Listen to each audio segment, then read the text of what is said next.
Estimados compañeros, buenos días. Vamos a dar comienzo a la sesión del día de hoy. Como ustedes recordarán, en la sesión pasada estábamos hablando de la parte comercial de Europa y les dije que entraríamos en la parte más, por decirlo así, más relacionada con lo que es pues la carrera de comercio internacional, ¿no? La parte del comercio y el intercambio. Eh, el día de hoy vamos a ver ese comercio de la Unión Europea, pero con la parte de Asia, con el continente asiático.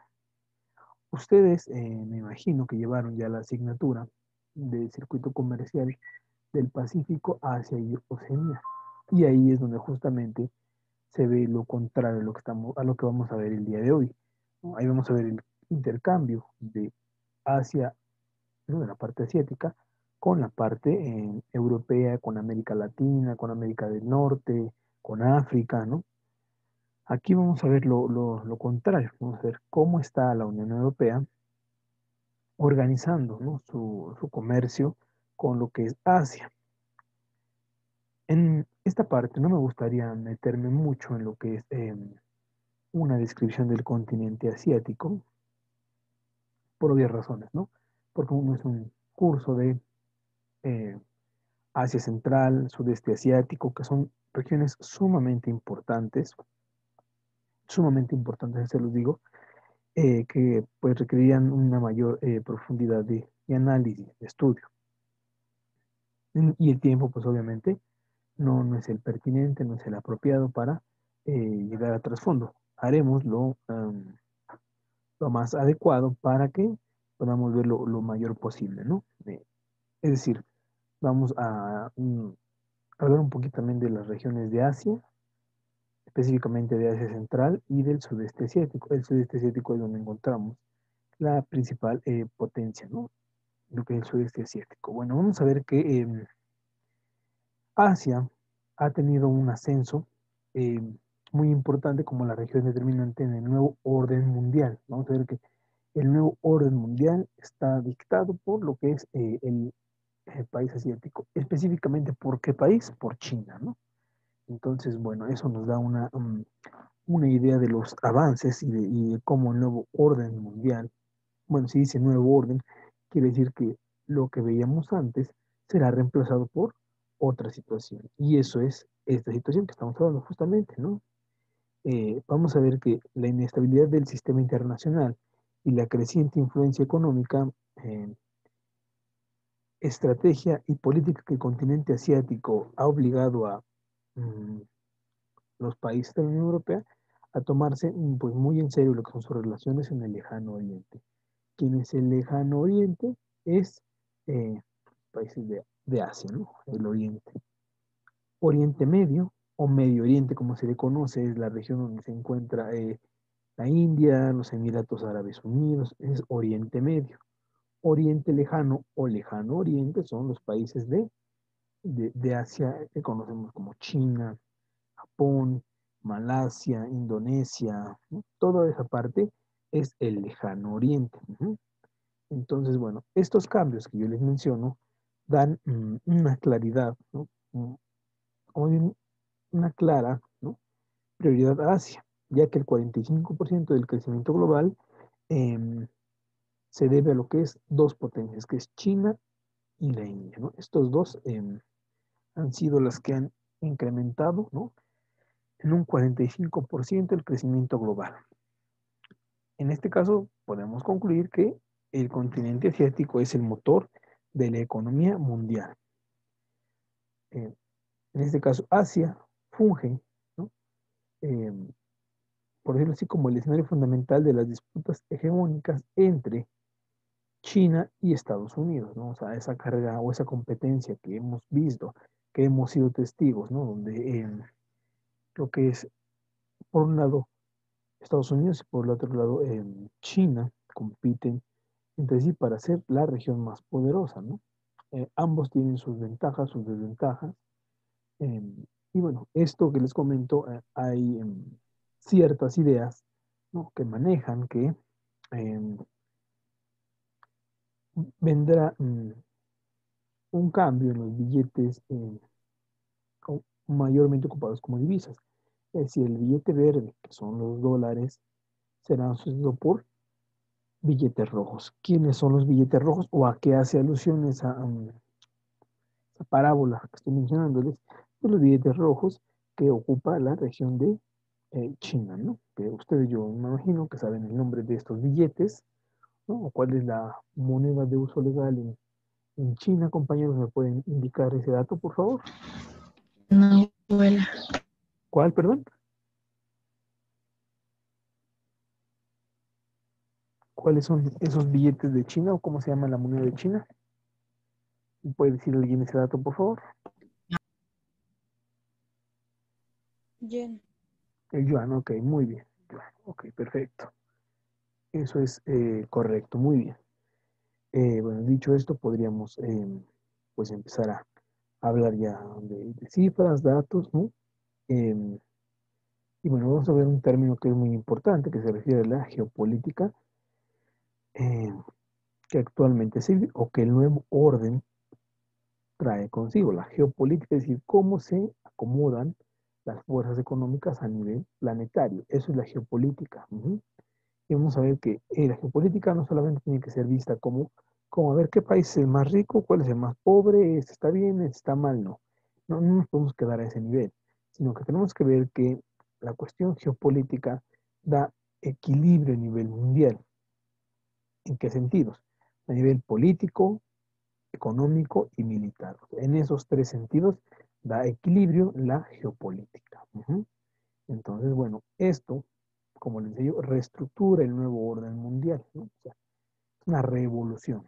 Ujú. Entonces, bueno, voy a pasar lista y voy a empezar a compartir lo que es mi pantalla. Está Judith,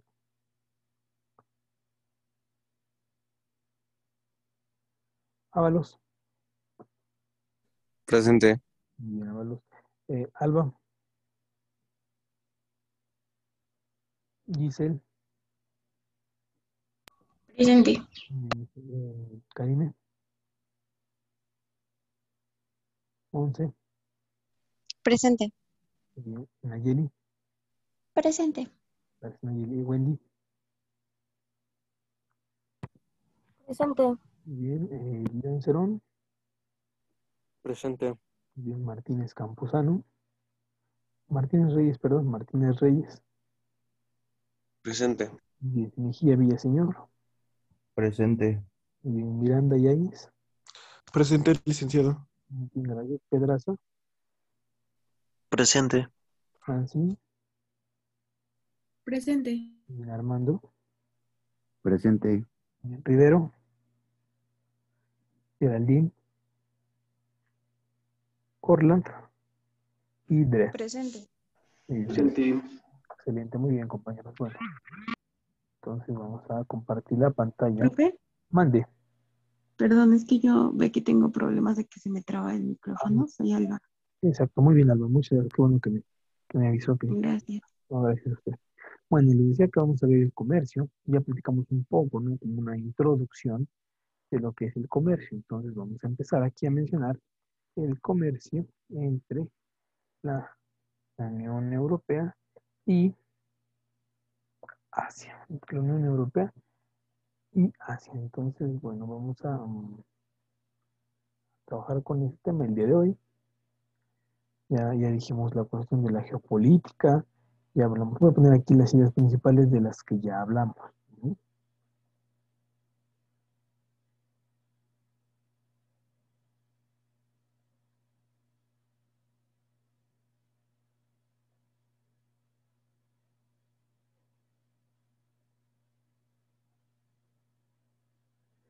Hablamos del nuevo orden económico mundial. Un nuevo orden económico mundial. Luego hablamos de la cuestión del sistema internacional. Luego hablamos de la geopolítica.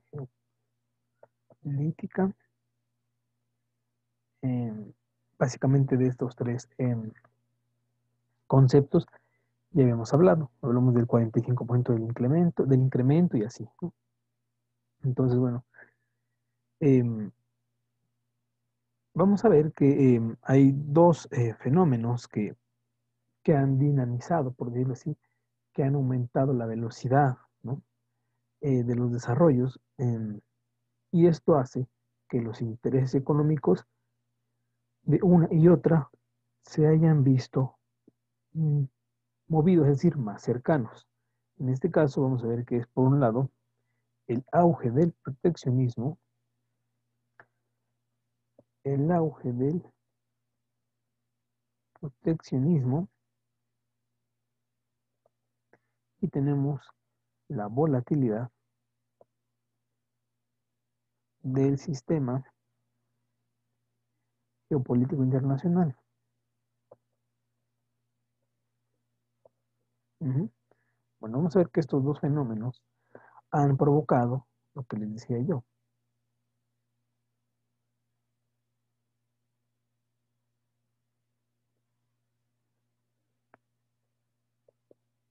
Han dinamizado las relaciones comerciales de estos dos. O sea, de estos dos, ¿de quiénes? De la Unión Europea con Asia, obviamente, por lo que ya habíamos hablado. ¿Sí? Por un lado, tenemos el proteccionismo. ¿Me pueden indicar ustedes a qué se refiere la palabra proteccionismo? ¿O qué es el proteccionismo, compañeros? ¿Me pueden mencionar eso? ¿A qué se refiere esa palabra? ¿O qué significa el proteccionismo? ¿Qué es el proteccionismo?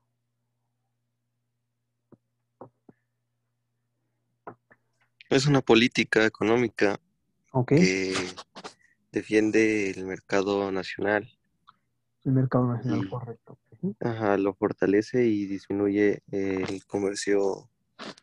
Bueno, no disminuye, más bien pone barreras al comercio exterior a las importaciones. Eso es correcto, compañero. Muy bien, Varela. En efecto, es una política que busca los intereses nacionales, protegiéndose del exterior. Exacto. Muy bien. Eso es el proteccionismo. Estamos de acuerdo que entonces el proteccionismo no solamente se puede llevar a cabo con aranceles, ¿no? Las restricciones y regulaciones no arancelarias es otra manera de proteccionismo. Obviamente es un proteccionismo que como tal o así explícitamente no impone un arancel, pero tiene a cambio otras características que a fin de cuentas terminan siendo dinero. Por ejemplo, cuando un país pide certificación para sus productos, el país o la empresa que se dedica a ese ramo y le piden esos certificados, incurre en gastos, tiene que desembolsar dinero. ¿Para qué? Para poder llevar a cabo ese plan de exportación que tiene pendiente, que tiene presente, pero a fin de cuentas todo se traduce en lo que es dinero. Ujú. Muy bien. Y bueno, lo otro que ya habíamos mencionado, el sistema geopolítico internacional, ¿no? Del cual ya habíamos mencionado, ¿sale? Entonces, bueno, vamos a ver que la Unión Europea, su principal socio, es Estados Unidos. Entonces, aunque su principal socio es Estados Unidos, el mercado asiático viene creciendo. Ujú. Les voy a dar un dato justamente de esto. En 2018, o sea, hace 2 años, en 2018, vamos a ver que el comercio de estas dos regiones, o sea, de lo que es Asia con la Unión Europea, el comercio rondó cerca de 1.4 millones de euros. Ujú. 1.4 millones de euros. O sea, es una cantidad eh, muy grande. Y según pronósticos, esperan que en 2025, o sea, en 4 años, en 2025, llegue a los 2.5 millones. A los 2.5 millones de euros. ¿Cuáles son los pronósticos? Quiere decir que en 7 años más o menos va a incrementar 1 millón de euros el flujo, perdón, son billones, disculpen, son billones, no millones, billones, 2.5 billones de euros. ¿Sale? Entonces, bueno, se espera que en tan solo 7 años se incremente 1 billón de euros, más o menos 1 billón. Si esto lo lleváramos a términos porcentuales, serían 2/3 partes, es decir, se espera entonces que el comercio incremente cerca de un 66%. Entonces es un incremento pues muy, muy considerable, 2/3 partes de lo que se tiene. Se espera que en 7 años se llegue a esa cifra, entonces es una cantidad muy alta, ¿sale? Entonces, bueno, podemos seguir. Y bueno, vamos a ver que Asia es el escenario, un escenario, por decirlo así, político y económico. Estados Unidos y China es su otro socio comercial.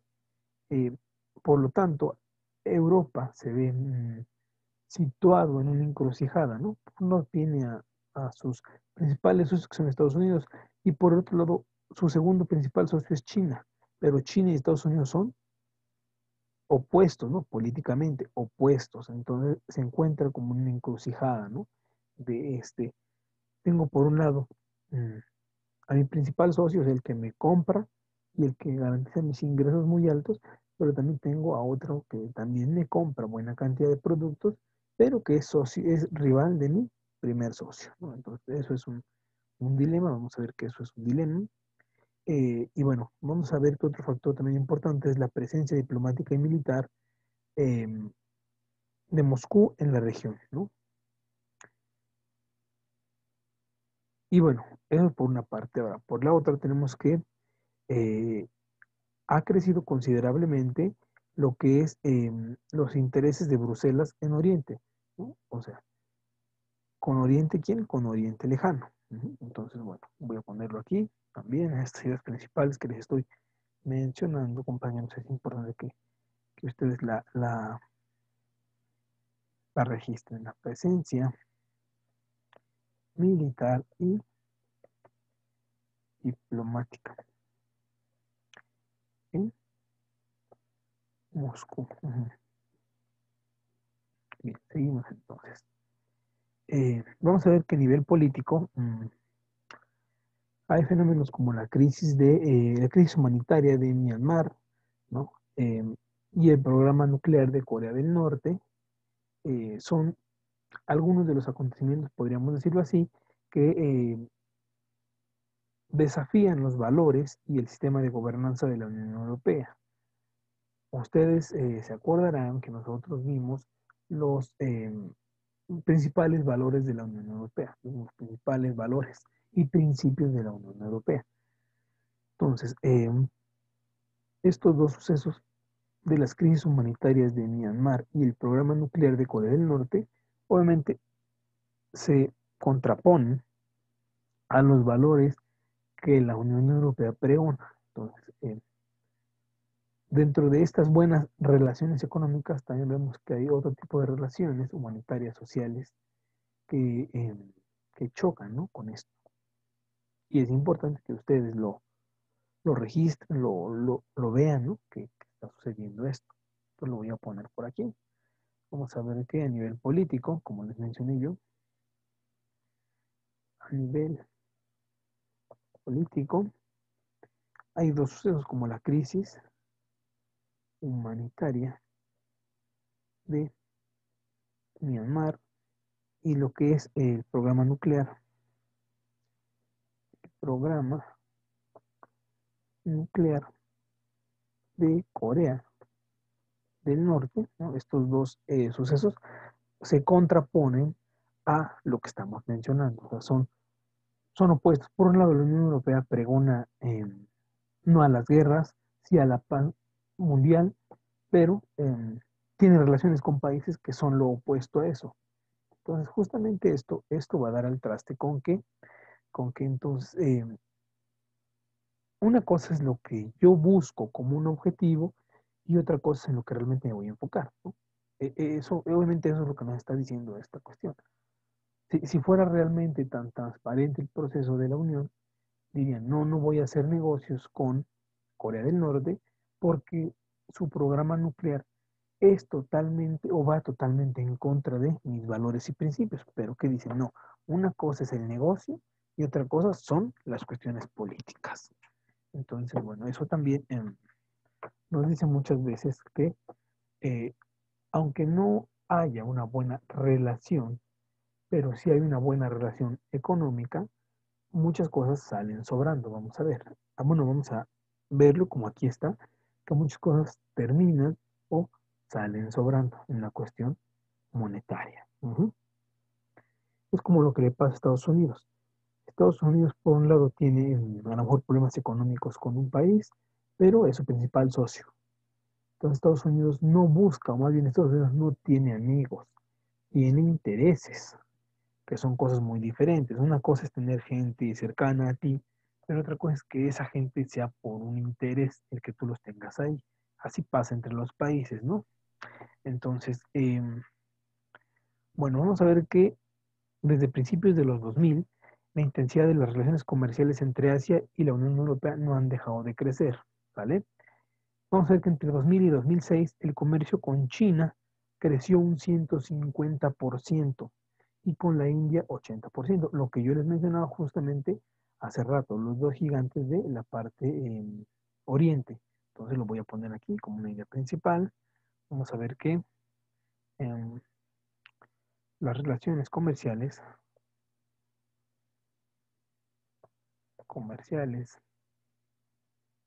entre la Unión Europea y Asia no han dejado de crecer desde el 2000.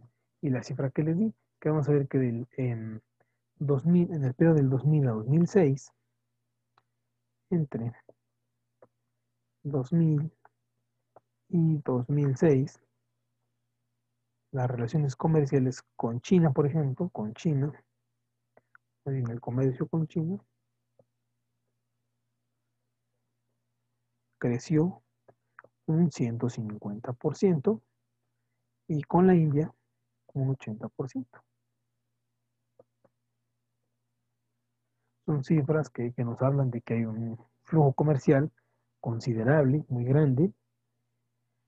En 2008, por ejemplo, Asia era el socio comercial más importante, ¿no?, de la Unión Europea, con más del 30%. Es decir, en términos generales, el comercio que tenía Europa con Asia era, como bien el comercio de Europa, del comercio total de Europa, una tercera parte era con Asia, ¿no?, específicamente con China. Entonces, bueno, eso también nos revela, ¿no?, cómo se encuentra la situación. Es importante que ustedes lo vayan registrando. Y bueno, vamos a ver que al día de hoy, o sea, actualmente las relaciones interregionales, ¿se acuerdan que vimos el concepto de eh, regionalización? O sea, en algún momento lo mencionamos. Vamos a ver que estas relaciones interregionales entre lo que es Asia y la Unión Europea son más importantes que las de cualquiera de las dos regiones con Estados Unidos. Es decir, la relación entre Estados Unidos y Asia es más importante que la relación que tenga la Unión Europea con Estados Unidos o Asia con Estados Unidos. Si no es más importante entre ellos dos. Obviamente puede ser por cuestiones políticas, como les mencioné, puede ser por cuestiones geográficas, ¿no? La cercanía geográfica juega también su papel muy importante, ¿no? O sea, la cercanía. Entonces, compañeros, por favor, tomen nota de esto para que podamos avanzar.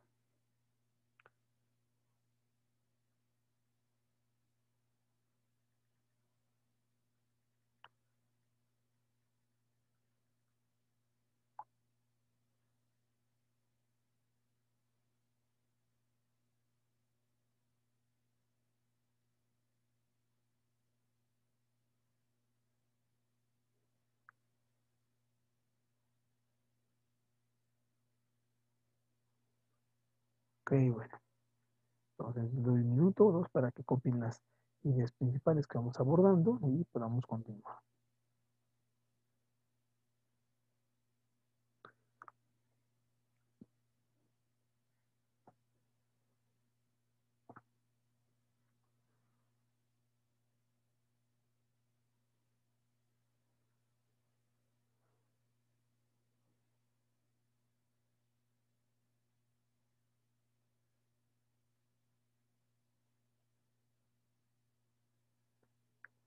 Hay un mapita que ahorita voy a copiar de...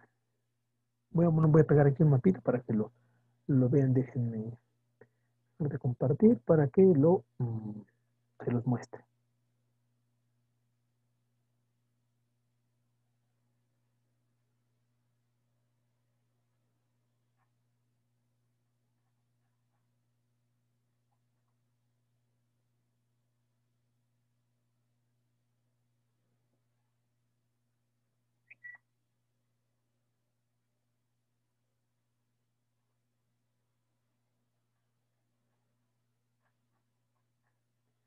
Bueno, aquí está. Listo. Voy a compartir nuevamente la pantalla.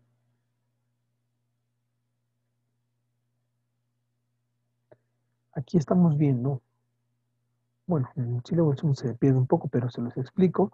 Vemos aquí por un lado lo que es el comercio entre la región Euroasia, ¿no? Eh, y la región Transpacífico, ¿no? O sea, por un lado tenemos un comparativo de, por decirlo así, el comercio entre la región de Euroasia y la región del Transpacífico, ¿no? En la región del Transpacífico tiene que ver con la cuestión de Estados Unidos y la cuestión de, lo otro tiene que ver con la cuestión con Europa y Asia. Entonces, bueno, vamos a ver que el volumen en millones de euros, lo voy a poner acá porque a lo mejor no se ve muy bien, pero bueno, el intercambio, ¿no? Entre Unión Europea, entre Europa y Asia, fue de 1.656, les dije, billones de euros. Billones de euros. Y tenemos que el intercambio entre Asia y Estados Unidos fue de 1.281 billones de euros. 1.181 billones de euros. 1.281 billones de euros entre Asia y Estados Unidos. De Europa a Asia son 1.156 billones de euros. ¿Estamos de acuerdo, compañeros? Y vamos a ver que, bueno, de aquí podemos concluir que la relación de Europa con Asia, el comercio, el comercio entre Europa y Asia es más importante entre los dos que con Estados Unidos, ¿no? Ahora, si nos vamos a la cuestión de las exportaciones, esta parte, las flechas azules son las exportaciones, es decir, la Unión Europea cuánto exportó a Asia, cuánto exportó a Estados Unidos. En términos de billones de euros, ¿no? Lo mismo que manejamos aquí arriba. Vamos a ver que las exportaciones de la Unión Europea a la región asiática fueron de 585 billones de euros, mientras que estas mismas de la Unión Europea a América o Estados Unidos fueron de 335. Entonces lo voy a poner aquí para que ustedes lo vayan. Son datos muy, muy recientes, ¿eh? Entonces, bueno, vamos a ver las exportaciones primero. Exportaciones de la Unión Europea con Asia son de 585 billones de euros. Y de la Unión Europea con Estados Unidos con fueron de 335 billones de euros. Ahora, en la cuestión de las exportaciones de Asia, ahora vamos a ver las exportaciones de Asia. Las exportaciones de Asia. Estas son las exportaciones de Europa, exportaciones de Europa y exportaciones de Asia. Vamos a ver cómo se encuentra en este sentido, ¿no? Las exportaciones de Asia hacia Europa, entonces sería de Asia hacia Europa, de Asia hacia Europa, fueron de 749 billones de euros. 49 billones de euros. Y ahora de Asia hacia Estados Unidos, fueron de 590 billones de euros, compañeros. Entonces, bueno, si nosotros hiciéramos la balanza comercial, podemos ver que las exportaciones de Europa a Asia fueron de 585 y las exportaciones de Asia hacia Europa fueron de 749. En ese sentido, podemos decir que entonces el comercio con Asia es deficitario, es decir, más bien sí es deficitario, ¿no? Por la diferencia que es más grande lo que se exporta de Asia hacia Europa que de Europa hacia Asia. Lo mismo con Estados Unidos, con la Unión Europea, y de Asia hacia Estados Unidos. Es lo que se puede concluir de este pequeño diagrama. Ahora, si nos vamos a la cuestión de las inversiones, ¿no?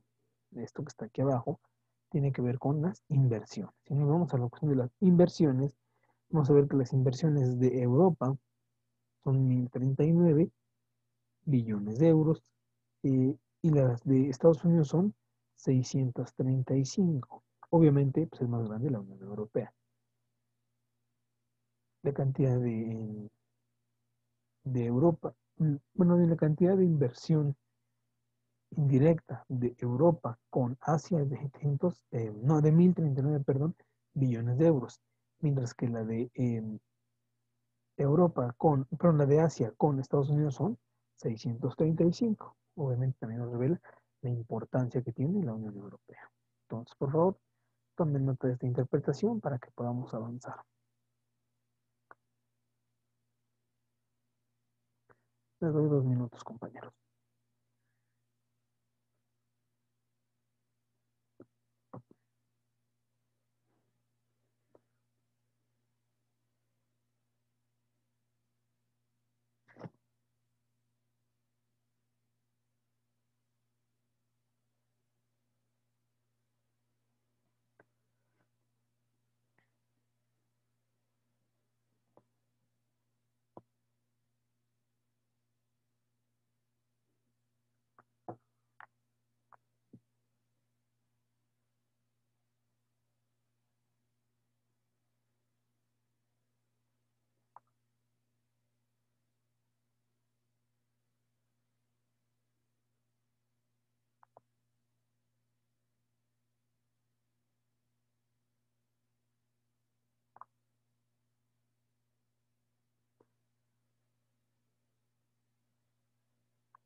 ¿Hasta aquí alguna duda, compañeros? ¿Algún comentario que quieran externar o va quedando claro de lo que estamos hablando?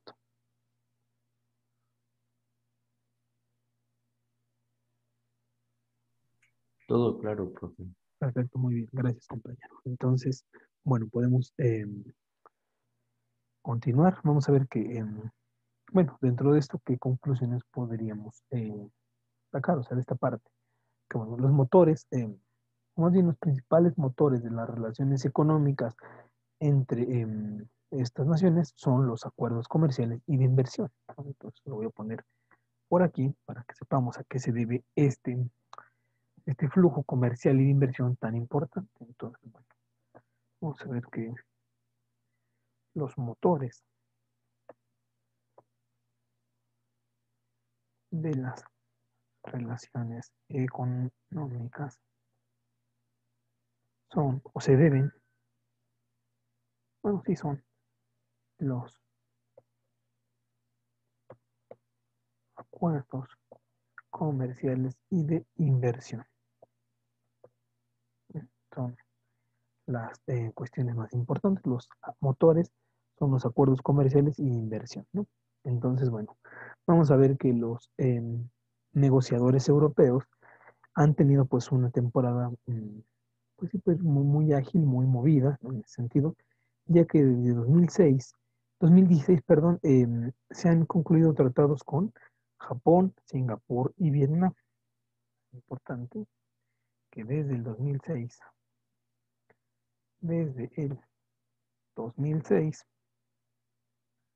se han concluido tratados con Japón, Singapur, Vietnam. Y obviamente así como se han concluido, vamos a ver que uno ya existían, los ya existentes, ¿quiénes eran? Era con Corea del Sur y Sri Lanka.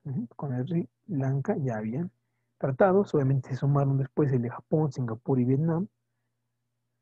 Y bueno, vamos a ver que estas buenas relaciones o estos tratados han dejado resultados muy favorables, ¿no? Por ejemplo, eh, las exportaciones europeas a Corea han aumentado 59%, o sea, casi 2/3 partes, ¿no? Desde la entrada en vigor del Pacto Comercial de 2011.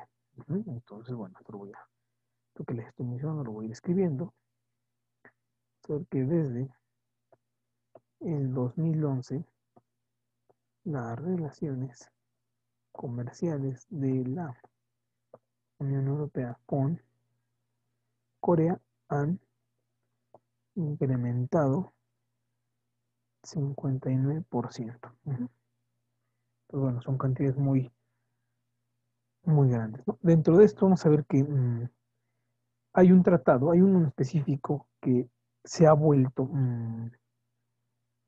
el más amplio, que es con Japón, ¿no? El tratado más amplio es con Japón. El tratado más amplio es con Japón. Vamos a ver que no es el más amplio, bueno, solamente, por decir así, es el más amplio. Y, por decirlo así, es el que convirtió las relaciones bilaterales de estas zonas de libre comercio como las más grandes, ¿no? Ya que, simplemente para que se den una idea, el intercambio, el intercambio de Japón con la Unión Europea, para que se den una idea del tamaño tan grande que tiene esta relación comercial, ¿no? Les decía yo, convirtió en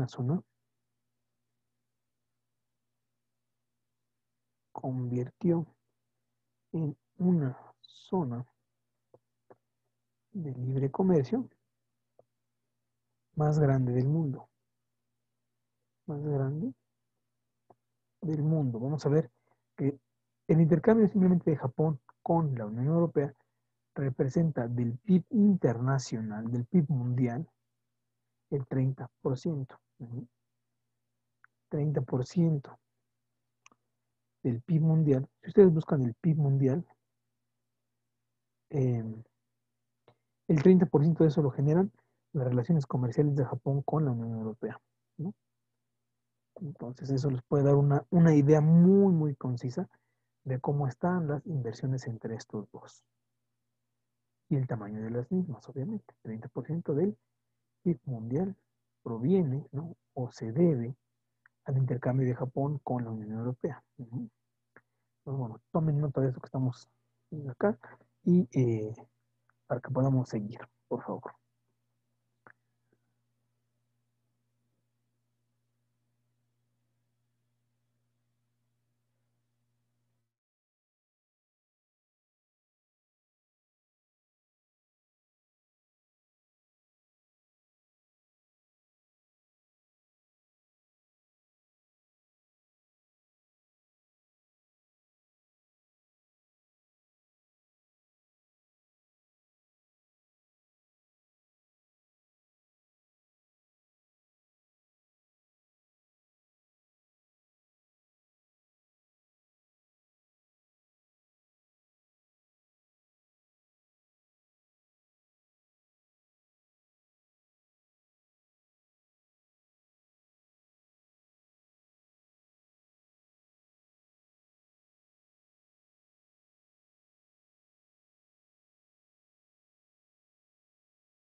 Bueno, vamos a continuar, compañeros. Vamos a ver que, bueno, este dato que se pone aquí al final de esto que vamos anotando es muy relevante, ¿no? Porque nos habla de la cantidad de flujo comercial que existe entre Japón y la Unión Europea.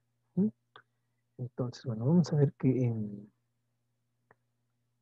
como ustedes ya lo saben, los tratados son una herramienta fundamental para promover una mayor cooperación en la cuestión del ámbito comercial. eh, También tiene sus desventajas, ¿no? Como cuál, como la fragilidad del multilateralismo económico, por ejemplo, y el proteccionismo de Estados Unidos. Es decir, el elevado proteccionismo que ha tenido Estados Unidos ha provocado que, ¿qué? Que como es muy difícil exportarles a ellos, hay otros mercados que están más aperturados. Y entonces, por decirlo así, el hecho de que Estados Unidos sea extremadamente proteccionista ha provocado que entonces, o ha sido el impulsor, por decirlo así, el propulsor de que las relaciones bilaterales de Europa y Asia hayan incrementado, ¿no? O sea, a eso se debe, o más bien el fenómeno de que el comercio entre Estados Unidos, entre la Unión Europea y Asia haya incrementado en esa magnitud, se debe a que Estados Unidos ha elevado su proteccionismo. Es decir, ese ha sido el efecto, que Estados Unidos, por quererse cerrar tanto, llega un momento en que se aísla, y eso que se aísla lo hace quedar fuera de estas relaciones, compañeros. ¿No? Entonces, bueno, tiene sus implicaciones, ¿no? El ser proteccionista, ¿no? Como país se fortalece, pero se aleja del mundo, ¿no? Entonces, pues un país que se le dificulta a otro tener una buena relación, pues mejor busca otro mercado, ¿no? Es más fácil buscar otro mercado que querer hacerlos cambiar, ¿no?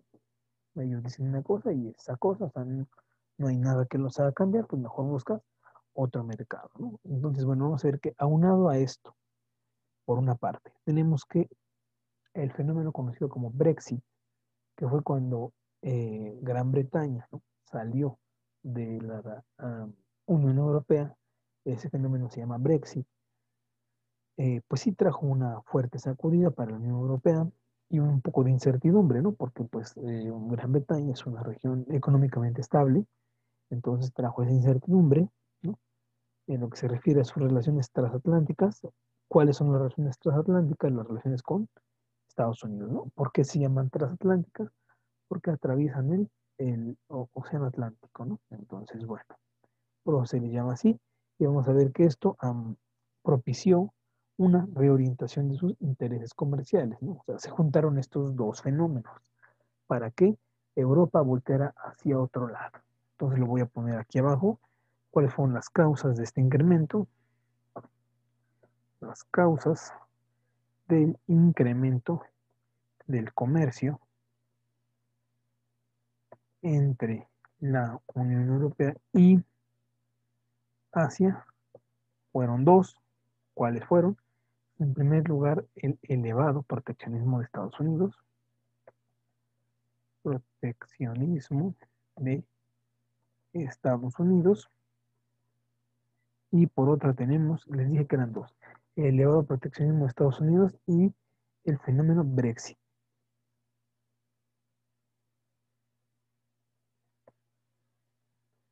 Brexit. Estos dos fenómenos propiciaron, ¿no? esta cuestión del incremento del comercio entre la Unión Europea y Asia. Proteccionismo de Estados Unidos y fenómeno Brexit.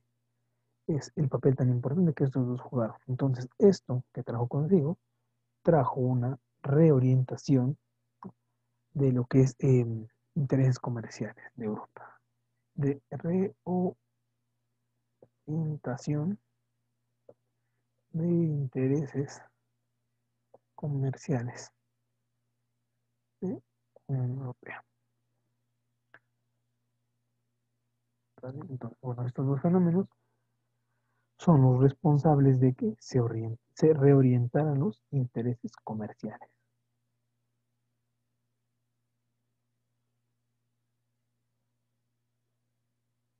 Ujú. Bueno, tomen nota, compañeros, de lo que vamos poniendo poco a poco. Ujú. Bueno, eso es otro fenómeno que, bueno, mm, sí tiene importancia, no tan marcada como esta, tiene que ver con la salida, aquí lo voy a poner, tiene que ver con la cuestión de la salida de Estados Unidos del TPP, la retirada de Estados Unidos del TPP. Pregunta, compañeros, ¿qué es el TPP?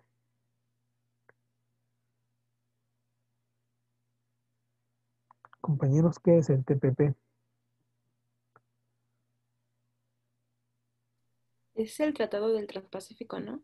Ok, es el Tratado del Transpacífico o el Acuerdo Transpacífico de Cooperación, ¿no? Que es el nombre adecuado. Muy bien, en efecto. Estados Unidos, como ustedes saben, se retiró del acuerdo TPP y eso pues también propició buscar otros mercados. Acuerdo Transpacífico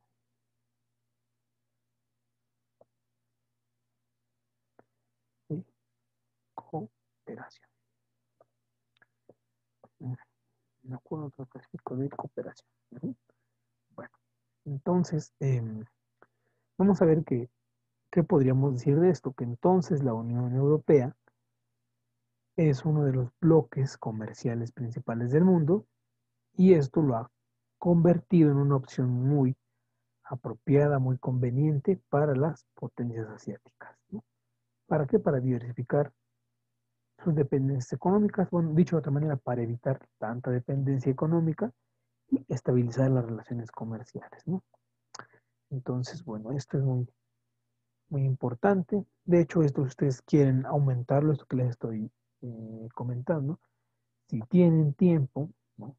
A los ratos de que tengan tiempo, pueden leer un libro, ¿no? Justamente que habla sobre esto, que se llama El aislamiento de Estados Unidos, ¿no? Que es de una autora que se llama Andrea Rodríguez,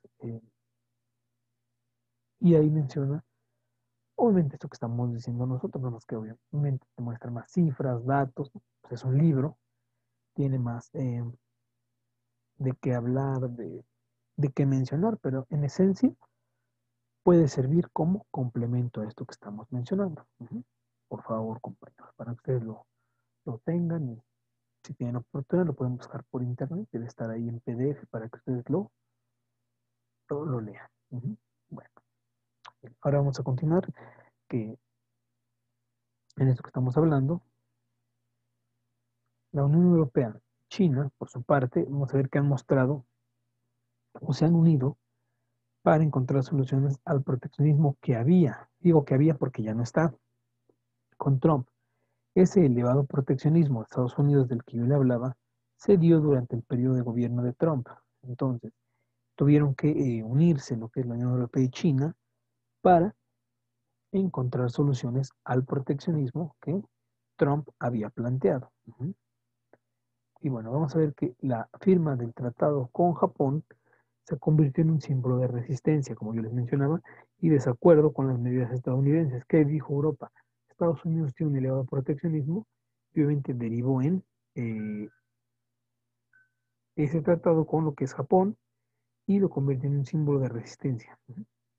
Ok, bueno, entonces podemos continuar en esta cuestión de Asia con, más bien Europa con Asia. Entonces, bueno, vamos a ver que hay una actividad, ¿no? Que se llama ASEM, que es pues sí, son las reunión Asia-Europa, en inglés, es ASEAN and Europe Meeting. Entonces, lo voy a escribir aquí abajo para que ustedes sepan de lo que estamos mencionando. Lo voy a escribir por acá. Tenemos la ASEM, que es reunión Asia-Europa, reunión Asia Europa, la SEM o Reunión Asia y Europa, vamos a ver que es la principal institución, es la principal institución para la cooperación económica,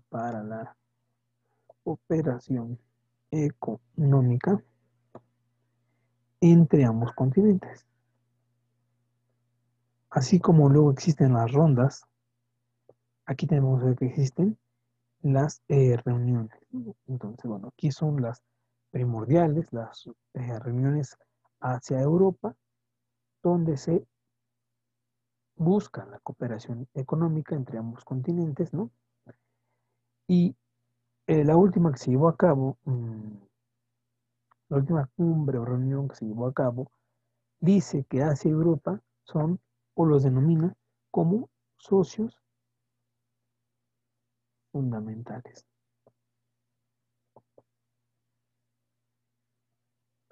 Socios fundamentales es como los denomina pues sí, esta reunión. Y entonces, bueno, vamos a ver, también tenemos otro libro que nos puede ayudar, que se refiere a los nuevos aliados. El libro se llama Time for New Allies, o sea, tiempo para nuevos aliados. Y vamos a ver que nos habla de justamente de esto que estamos mencionando, del fenómeno hacia Europa, que es también sumamente importante a nivel mundial. Bueno, entonces ustedes me dicen en cuánto podamos continuar, si gustan. Espero ahí para que copien y sigamos.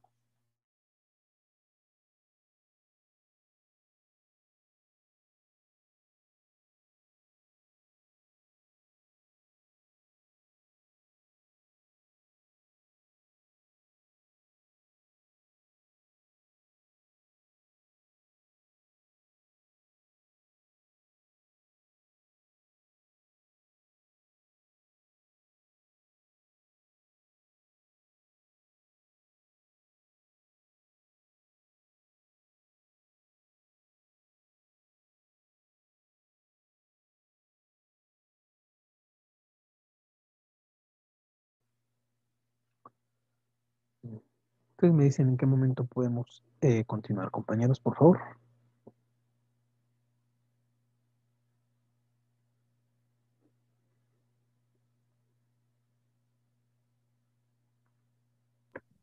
Ya, profe. Perfecto, muy bien, ya señor. Seguimos entonces. Bueno, vamos a ver que si todo continúa como va, ¿no? Entonces, eh, pues bueno, el potencial que de esto se espera es muy grande. En este caso, el potencial de China, Japón, la India y Corea del Sur, o sea, de estos cuatro gigantes de Asia, con quien la Unión Europea obviamente mantiene relaciones comerciales, van a sumar por ejemplo, una cuarta parte del PIB mundial. Dense una idea de esto que les dije aquí.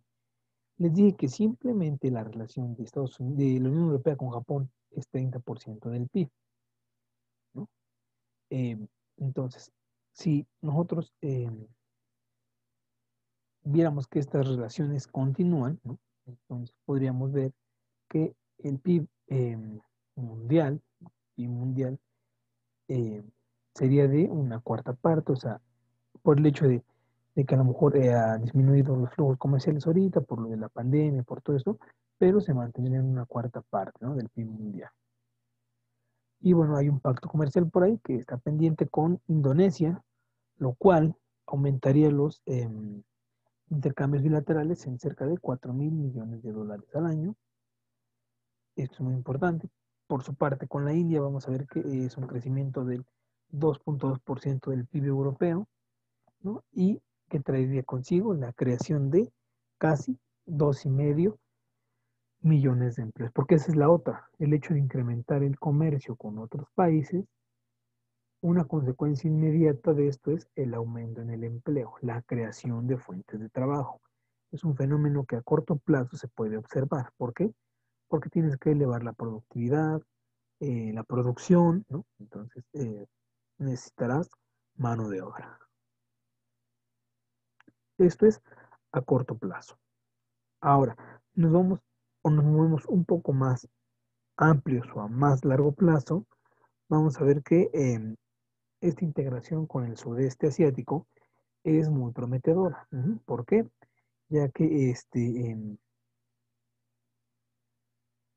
propiciaría un gran bloque comercial, el bloque comercial de Europa y Asia, ¿no?, que se le contempló de lo que es la ASEAN y bueno, esto sería el bloque comercial más grande por detrás de China. Ujú. Eso nos habla de la importancia. Entonces, por favor, seguimos.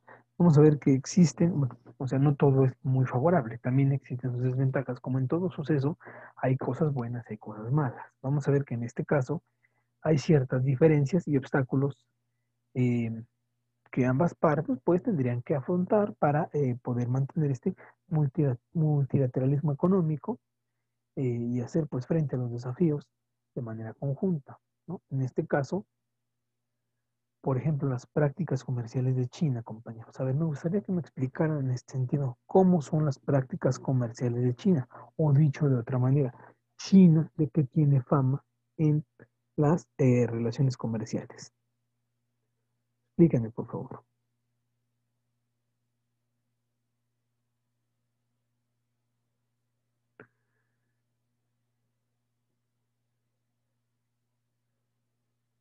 Compañeros, les hice una pregunta, por favor, díganme, ¿cuáles son las prácticas comerciales más famosas de China?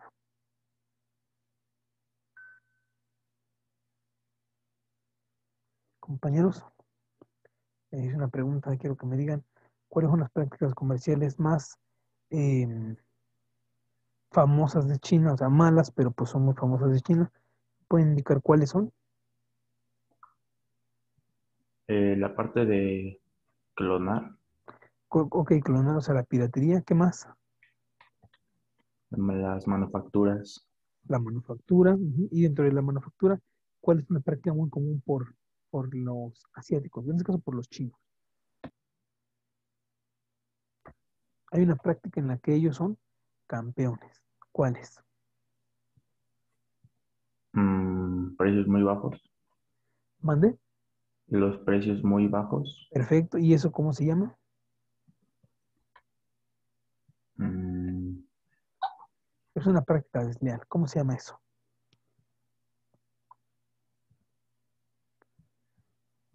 ¿Cómo se llama cuando tú vendes por debajo del precio? dumping.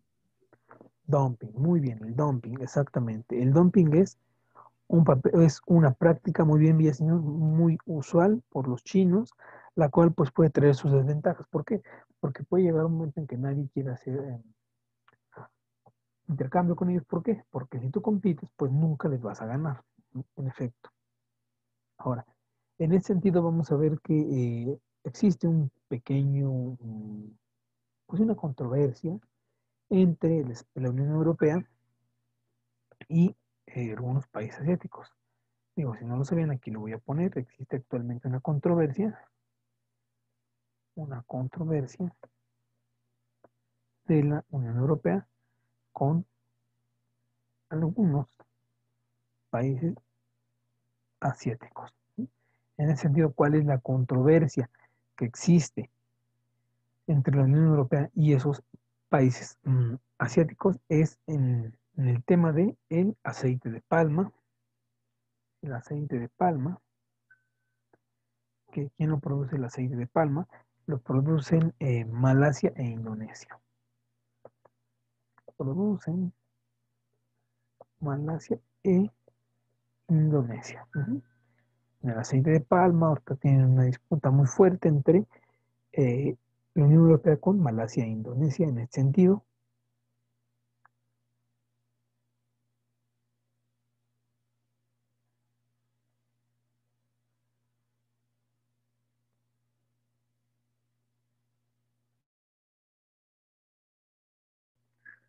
Bueno, entonces en este sentido existe esta controversia en el aceite de palma, ¿no? Que producen Malasia e Indonesia. Entonces, como les decía yo hace rato, o sea, no todo es miel sobre hojuelas, ¿no? O sea, no quiere decir que los asiáticos son muy buenos y los europeos también y ya se llevan bien todos, ¿no? También tienen sus diferencias, como en toda relación, diferencias, problemas, consecuencias, ¿no? Entonces, estos no están exentos de esa situación, o sea, también tienen ese problema, compañeros, ¿no? Entonces, bueno, podemos seguir entonces mencionando.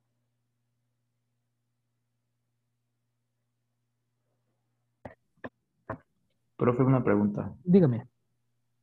¿Por qué habría una controversia si, por ejemplo, Malasia e Indonesia relativamente, pues, no producen tanto y aparte considero que lo dan a un precio muy bajo? ¿Es por esa parte que usted decía del dumping? Exactamente. Es que esa parte, por ejemplo, ellos producen aceite de palma, pero el precio con el que lo quieren introducir perdón, a la Unión Europea es muy bajo. Y entonces viene aquí una solución de controversias. A eso me refería. Ok, profe, gracias. No, muy bien, señor. Muy buena observación.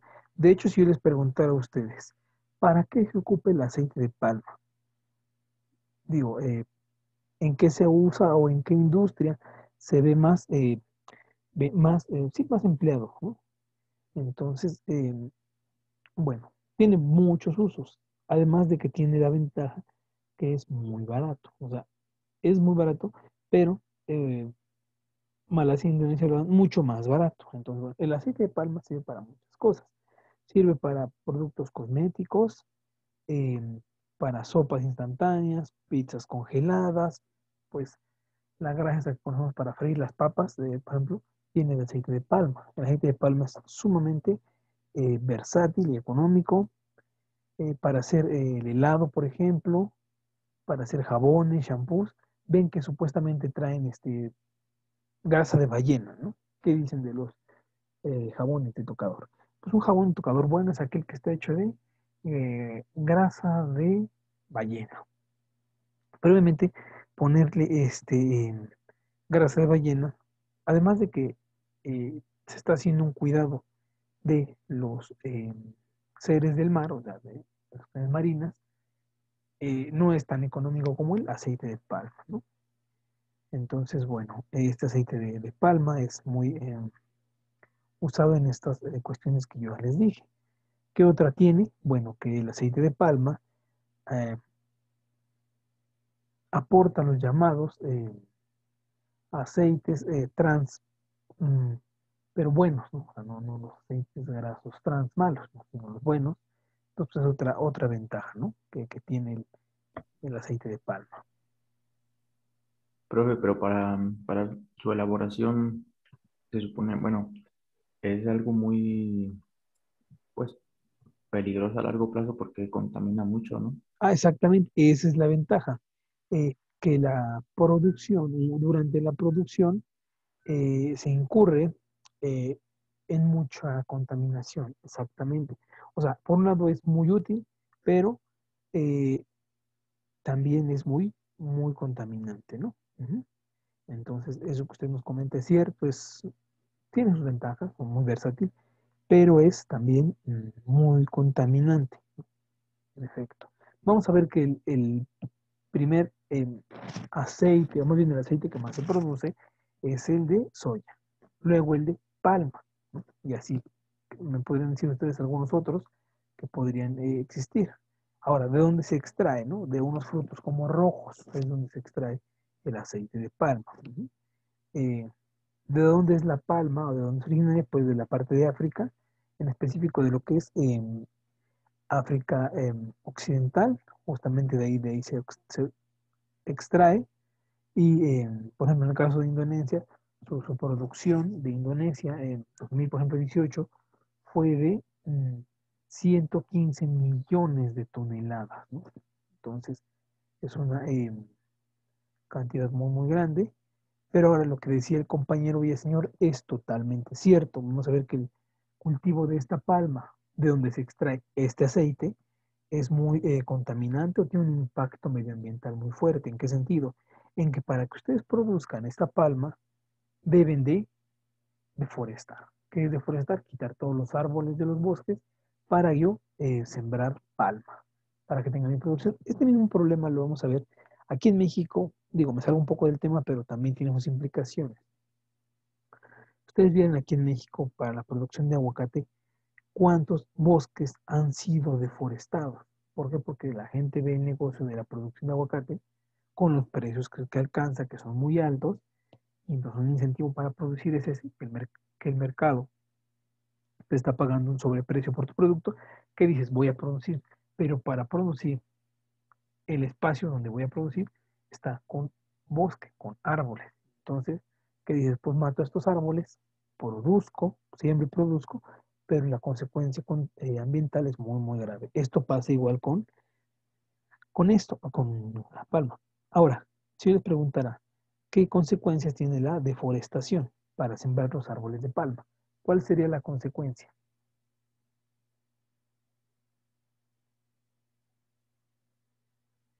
¿Qué consecuencias tiene la deforestación, compañeros?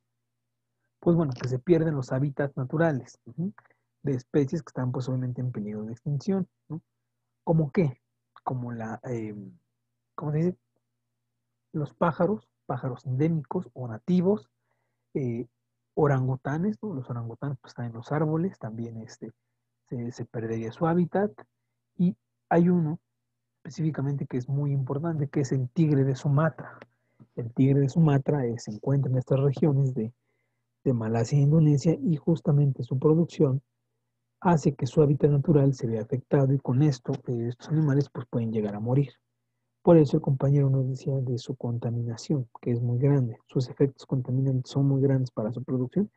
Eso es correcto, eso es totalmente cierto.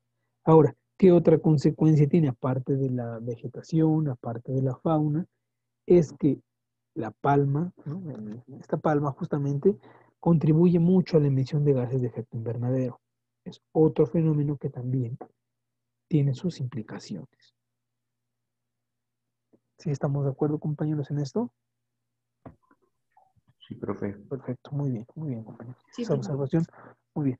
Esa observación fue muy, muy acertada. Y el señor que, sí, en efecto, es muy versátil, muy económico, pero muy contaminante también. Y pues sí, es muy, muy contaminante. ¿Vale? Entonces, bueno, vamos a ver que la Unión Europea también ha empezado a negociar, ¿no? Con lo que es Malasia eh, y Filipinas, ¿no? Con estos dos también ha tenido sus pláticas para pues buscar, ¿no? Intercambios beneficiosos para ambos, ¿vale? Entonces, bueno, eh, vamos a continuar con esto que estamos hablando, ya casi terminamos, en unos 15 minutos estaremos aproximadamente concluyendo y pues bueno, de esto que podríamos decir que Europa y Asia tienen una relación estratégica, ¿no? Por lo que ya mencionamos. Además de que, bueno, tienen el dinamismo económico, ambos, su relación con Estados Unidos no es muy buena que digamos, entonces Estados Unidos prefiere aislarse del resto, pero lo que no sabe es que tienen que ver que los que eran sus compradores ahora pues no le compran a él, ahora se compran entre ellos y Estados Unidos está quedando fuera de estas relaciones, ¿no? Ahora, vamos a ver que otro problema que tiene Asia es las disputas marítimas no resueltas. ¿Como cuáles? Como la cuestión de los contaminantes que tiran al mar, la pesca, por ejemplo, la pesca desmedida de Japón, es otro problema, es una disputa marítima que no ha podido resolver y que también tiene sus implicaciones. Ahora, si quieren consultar más al respecto de esto que les estoy mencionando, si tienen tiempo, ¿no? Si les permite el tiempo, hay un libro muy bueno aquí que se llama Las cicatrices de Asia-Pacífico, donde nos explica esto muy, muy a fondo. Digo, si alguien quiere consultarlo, lo puede consultar. Bien, ahora vamos a ver que por todo esto que estamos mencionando, la Unión Europea, pues, ha tenido que redoblar sus intereses, ¿no? ¿De qué manera? Pues bueno, aumentando el presupuesto para la política exterior, ¿no? Es una manera de apostarle a esto, elevar el presupuesto eh, y generó una propuesta de conectividad entre Asia y Europa que pues obviamente facilitará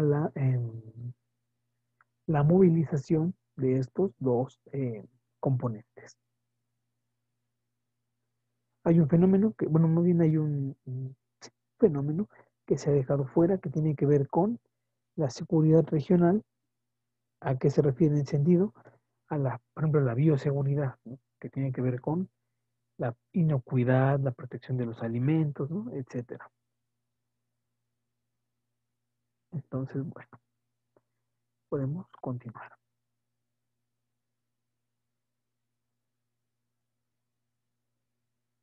Ahora, bien, vamos a ver que sus apoyos que tienen entre ellos, entre Unión Europea y Asia, vamos a ver que han buscado también lo que es la diplomacia, ¿no? O sea, no solamente queda a nivel comercial, sino también a nivel diplomático, las buenas relaciones, las buenas costumbres y las buenas prácticas. Entonces, bueno, la Unión Europea ha apoyado eh, lo que es el Foro Regional de la ASEAN, ¿no? Y parte del Tratado de Amistad y Cooperación con el Sudeste Asiático.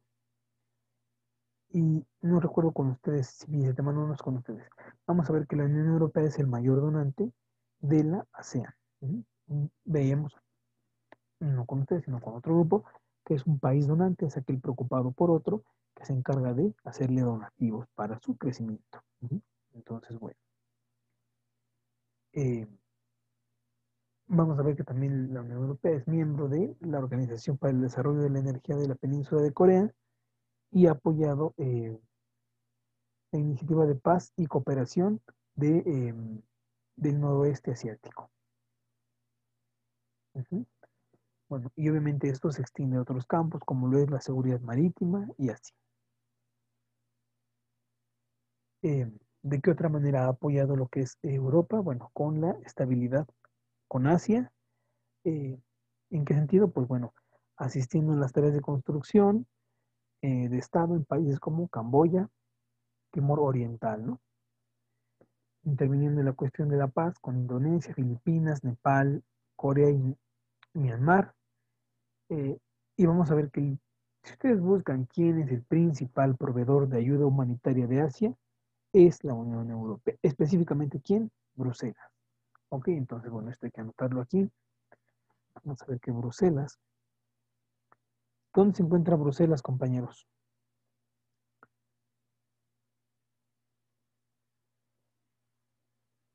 Compañeros, ¿dónde se encuentra Bruselas? Bélgica, ¿no? Perfecto, en Bélgica, muy bien. En Asia. Bruselas, que es parte de Bélgica, es el principal proveedor de ayuda humanitaria. Esto se refiere a los países donantes. Países donantes. Eso es un país donante, aquel que da ayuda humanitaria a otros. ¿Vale?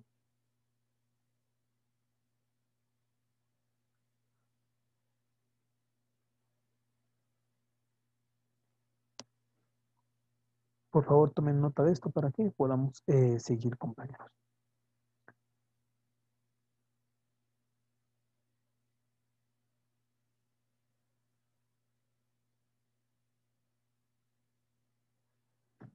Tomen nota para qué, para que podamos continuar. Vamos a hablar ahorita de la parte militar, que también ha tenido un papel, pues a lo mejor no muy relevante, pero un poco significativo.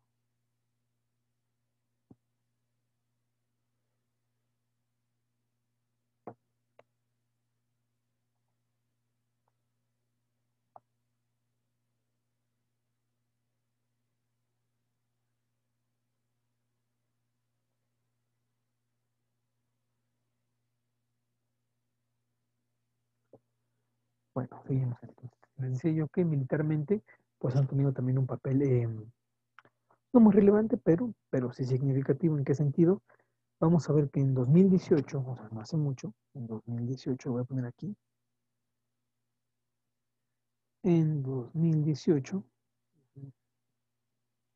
la Unión Europea y China llevaron a cabo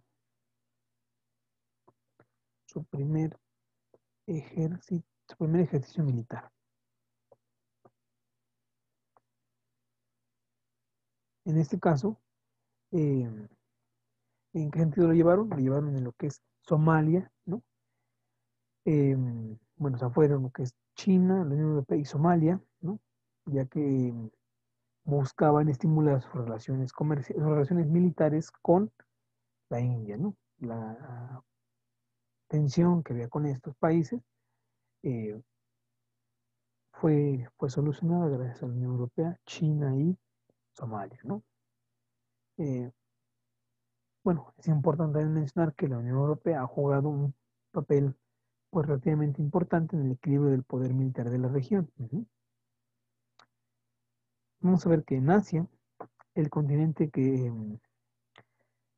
tiene, o sea, bueno, lamentable, pero tiene el récord en importación de armas, vamos a ver que el 20% de su equipamiento militar procede de la Unión Europea, es decir, una quinta parte, es decir, por cada 5 armas que tiene Asia, una pertenece a la Unión Europea, una provino de la Unión Europea, que es el 20%, una quinta parte, ¿no? Entonces, otro dato que ustedes también deben de registrar, de tener muy presente, muy claro, compañeros, en ese sentido, y que, bueno, nos da una idea. Ujú. Entonces, bueno, lo van notando, que una quinta parte de sus armas de Asia son de procedencia europea, es el 20%, eso dicho de otra manera. Ujú. Entonces, bueno, ahora, vamos a ver que en los últimos 5 años, más de la mitad de las importaciones del sudeste asiático provienen de la Unión Europea, en la cuestión armamentista, ¿vale? Entonces, ¿y por dónde llegan estas armas? Pues llegan por el mar de China Meridional, por ahí llegan estas armas, ajá, y entonces, bueno, ¿qué ha sido la desventaja de esto? Que Pekín se está armando de muchas armas, y eso representa un peligro a nivel mundial. ¿Por qué? Porque si por algo quieren presionar, ¿cuál sería la manera? Pues a través de sus armas, ¿no? ¿Por qué? Porque sus armas se pueden emplear con fines civiles, pero lo más peligroso es con fines bélicos, ¿no? Eso es lo más, pues lo más peligroso, ¿vale? Entonces, bueno, entonces seguimos.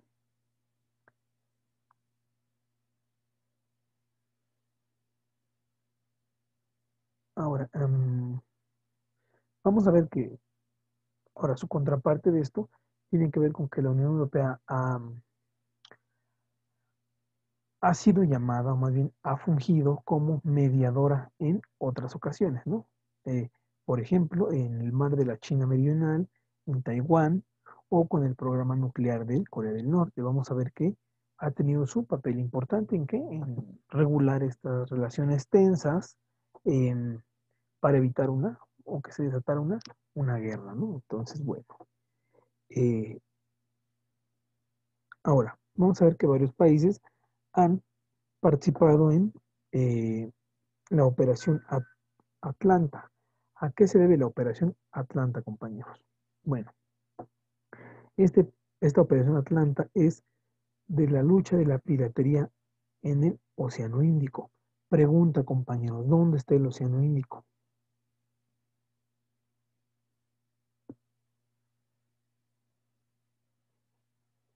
Compañeros, ¿dónde está el Océano Índico? ¿Dónde se encuentra el Océano Índico?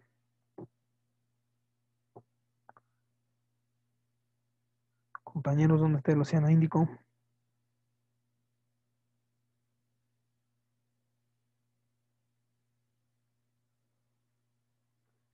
¿Dónde encontramos al Océano Índico, compañeros?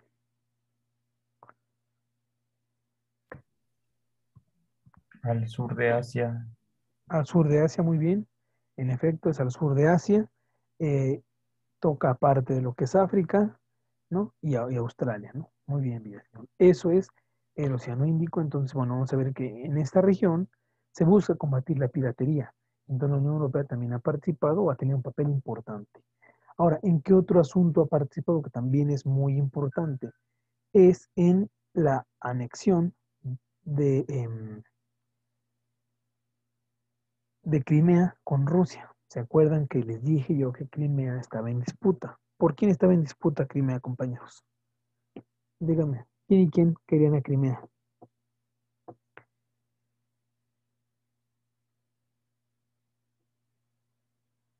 compañeros, ¿quiénes querían a Crimea?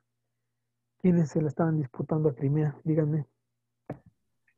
Rusia, Rusia y ¿quién más?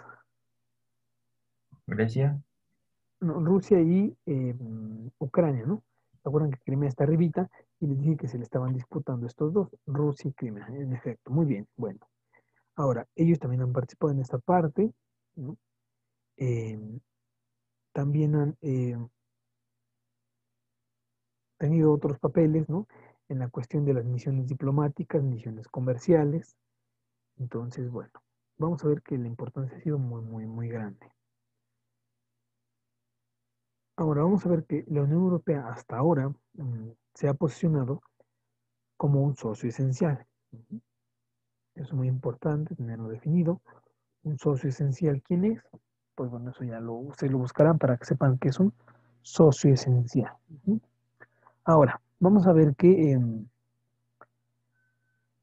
los acuerdos que ha suscrito con los países asiáticos, pues le han dado mayor dinamismo a las relaciones bilaterales. Eh, bueno, aquí les voy a dar un dato. Cuando hay relaciones bilaterales entre dos países, bi se refiere a dos. Hay relaciones trilaterales que se refieren a tres y tenemos las relaciones cuadrilaterales, que son cuatro, Creo que no te entiendo. cuatro relaciones que se llevan entre países, o sea, cuatro países implicados. Ahora, cuando son más de cuatro se les llama multilaterales, ¿vale? Entonces ya saben, bilateral son dos, trilateral son tres, cuadrilateral son cuatro, multilateral más de cuatro. Es un dato que les doy para que ustedes conozcan a qué nos referimos. Ahora, bueno, vamos a ver que en este caso Europa continúa avanzando a una mayor integración de la política exterior y de seguridad. De seguridad de estos hacia el resto del mundo. Entonces, bueno, vamos a ver de qué hace uso para poder llevar a cabo esto. Pues hace uso de lo que es foros internacionales, fortalecimiento de instituciones, para que esta cooperación interregional, se llama interregional porque la Unión Europea es una región y la parte del sudeste asiático es otra región. Por eso se le llama de esta manera, ¿no? A estas relaciones. Y bueno, trabaja o más bien sigue trabajando en lo que es temas de seguridad marítima, el crimen transnacional, un libre comercio y multilateralismo, ¿no? Vamos a ver que también es muy importante. Ya les decía yo cuáles fueron los fenómenos que afectaron, ¿no? Sobre todo lo del Brexit, con lo que sí pues hizo tambalear un poquito, ¿no? Entonces, bueno, eh, en esto que estamos comentando y mencionando, compañeros, creo que hemos hecho un diagnóstico muy, muy interesante. Les voy a compartir un mapita rapidísimo para que ustedes conozcan a qué se refiere ASEAN. Hablamos de ASEAN, entonces vamos a mencionarlo. En alguna parte lo mencioné. Entonces les voy a enseñar un mapa para que ustedes vean quién es ASEAN, ¿no? A qué se refiere ASEAN, por si nunca lo han escuchado. Es la Asociación de Países del Sudeste Asiático. Es otra región y es la región que yo les mencionaba junto con la Unión Europea. Son regiones, por eso se llama regionalismos, regionalización, no son fenómenos comunes. En este caso, ASEAN, que es con la que la Unión Europea tiene una relación muy importante. O sea, por un lado tenemos a ASEAN, tenemos a Japón, a China. Japón se maneja individualmente, China se maneja individualmente, la India se maneja individualmente y tenemos a ASEAN, que es lo que contempla la parte de Asia que tiene relación con la parte de la Unión Europea. Entonces tenemos aquí a ASEAN y les pongo el mapa justamente para que ustedes vayan observando y conociendo geográficamente cómo se está. Les digo esto porque ustedes ya lo tuvieron que haber visto en su materia de el circuito comercial del Pacífico, Asia y Oceanía, ahí se ve todo esto. Entonces, ¿quiénes forman a ASEAN? ¿No? Que es la Asociación de Países del Sudeste Asiático. Es Myanmar, que es el número uno. Tenemos a Tailandia como otro país, a Camboya como otra región importante, Singapur, ¿no? Indonesia, Malasia, Vietnam, la República de Laos, o Laos como también se le conoce, las Filipinas y Brunei, ¿no? Son los países que forman la Asociación de Países del Sudeste Asiático. Por favor, anótenlo para que podamos ya casi concluir, compañeros.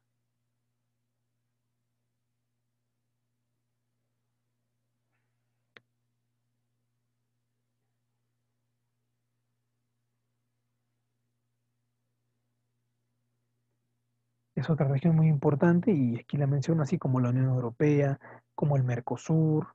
Tenemos a ASEAN, que es otra región muy importante económicamente hablando.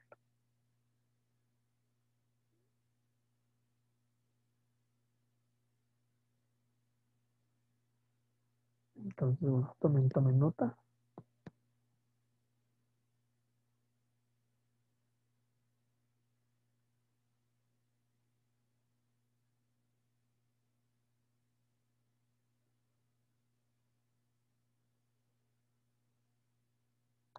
Obviamente, me gustaría que de manera de repaso, compañeros, revisaran ustedes cuáles son las funciones de ASEAN, ¿no? ¿Qué hace ASEAN?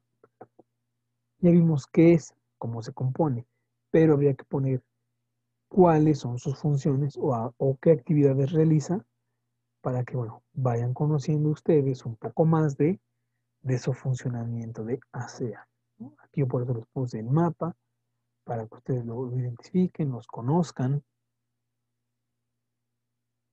y me puedan indicar cuáles son algunas de sus operaciones o de su operatividad que presenta esta región.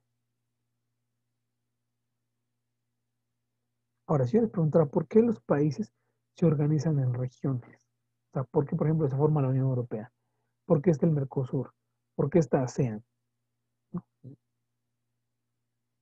Si yo les preguntara por qué están organizados en regiones o por qué está la regionalización, ¿cuál podría ser la respuesta, compañeros, ante esto? ¿Qué podrían decirme ustedes de la regionalización?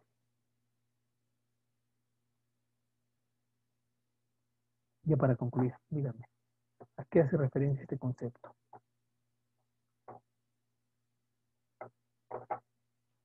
Compañeros, ¿a qué se refiere la regionalización? ¿Pueden indicar a qué se refiere este concepto o a qué hace referencia este concepto? La regionalización.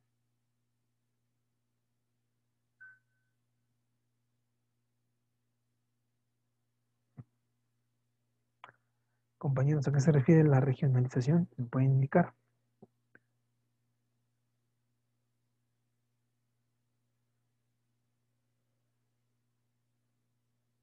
Compañeros, ¿a qué se refiere la regionalización o por qué se le denomina así?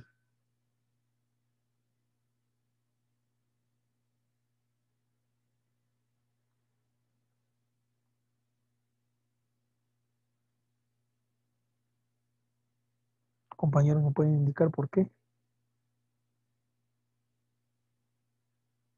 Dicho de otra manera, ¿qué es la regionalización? Yo lo entiendo como eh, cuando ya sea, que se elaboran ciertos productos en determinada zona y esos productos solamente se comercializan en esa zona. Eso es lo que... ¿Qué es lo que usted entiende por regionalización? En efecto, es correcto, muy bien. O sea, quiere decir que comparten, son cuestiones en común y puede ser para el consumo entre ellos, ¿sí? Apoyarse entre ellos, ¿ok? Es una forma y es una manera muy correcta. La otra que tendríamos es que eh, la regionalización ayuda a que puedan competir contra otros. ¿Por qué? Porque organizados entre ellos, por ejemplo, a lo mejor Vietnam cuenta con una tecnología, Malasia con otra y Camboya con otra. Entonces, estos al estar unidos pueden afrontar al mercado europeo. Ajá. Y aquí en efecto me comentan, ¿es delimitar espacios geográficos? Sí, también. Territorios geográficos con características en común. Sí, también es correcto. Muy bien, compañeros. Pues bueno, dejaríamos hasta aquí la actividad de hoy, la clase de hoy, y nos estaríamos viendo entonces la la próxima clase que es, bueno, la próxima clase que es mañana, ¿no? Pero aquí, bueno, aquí hablamos de lo que es la parte de la región de Asia con la Unión Europea. La próxima sesión trabajaremos con lo que es la parte de América Latina con Europa y su relación, la parte de Estados Unidos con, bueno, Norteamérica con la Unión Europea, y así continuaremos nosotros desenvolviendo esa parte. Pues nos vemos la próxima sesión. Que tengan un excelente día, compañeros. Gracias, profe, igualmente. Gracias. Igualmente. Gracias.